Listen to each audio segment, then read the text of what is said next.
You can find Jesus in every book of the Old Testament, even in places and in ways you might not have even originally considered. Sure, you can find Jesus in prophetic verses in the Psalms or in Isaiah, and you can find people who very clearly are a manifestation of God in a physical form, like in Joshua chapter 5, or in the presence of the one who comes to save the 3 Hebrew children in the fiery furnace of Daniel. So you can find Jesus here and there, but there are also ways to think about and see Jesus in these books of the Old Testament that maybe you haven't considered before. For example, in the book of Ruth, you don't find a prophetic reference to the coming Messiah in Ruth. You don't find an angel talking about the Messiah to come. You don't find a priest or a prophet talking about the Messiah. You don't find a person who, like Moses or like Daniel or like David, is very clearly a representation of the Christ to come. No, what you find in Ruth is this Bethlehem-born woman from Judea, who is married to a Moabite, and her Moabite husband dies, and her daughters-in-law also have their husbands die, and so she and her daughters have no husbands, and she decides she's going to go back to Judea. And one of her daughters-in-law, Ruth, namesake of the book, says, I want to go with you, and I want to go where you go and live where you live and worship the God you worship and make your God my God, and so forth. And so Ruth follows Naomi back to Bethlehem. And there she meets and falls in love with a man named Boaz. And they together have a child, and it's this big love story. It's only like 4 chapters long. It takes place in the book of Judges.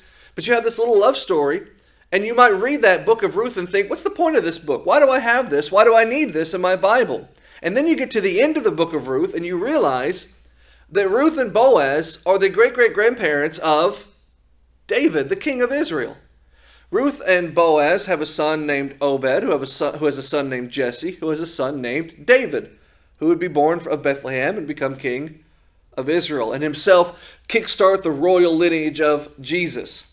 In other words, when you study the book of Ruth, you're not just studying some random woman and her husband, that man that she fell in love with. You're not just studying the ancestors of David. You're studying the family tree of Jesus himself.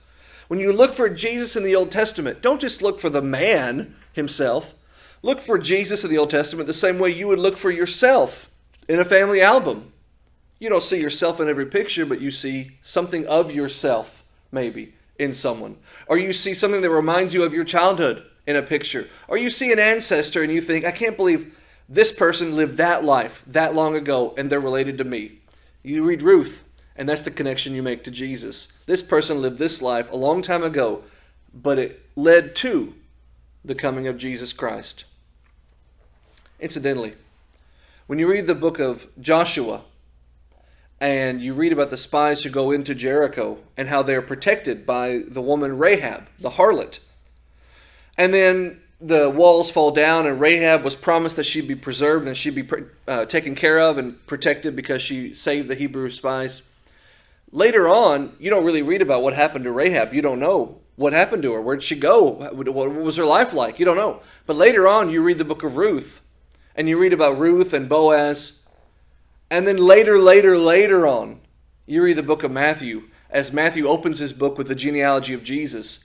And in the midst of all that, as he's writing all the ancestors of Jesus, he says that Ruth married Boaz, who is the child of Rahab. Boaz is the son of Rahab the harlot. Boaz, who marries Ruth and becomes the great-great-grandparents of David. Boaz is the son of Rahab, who presumably leaves Jericho and moves to Bethlehem and meets and falls in love with a man named Salmon. And Rahab and Salmon have a child, Boaz, who meets and marries Ruth, who have a child, Obed, who has a child, Jesse, who has a child, David, who becomes the ancestor, royal king to Jesus of Nazareth. The family tree of Jesus, it's woven all through the Scripture. But I especially love to think about how God uses this harlot woman to be an ancestor in the family tree of Jesus. God bless.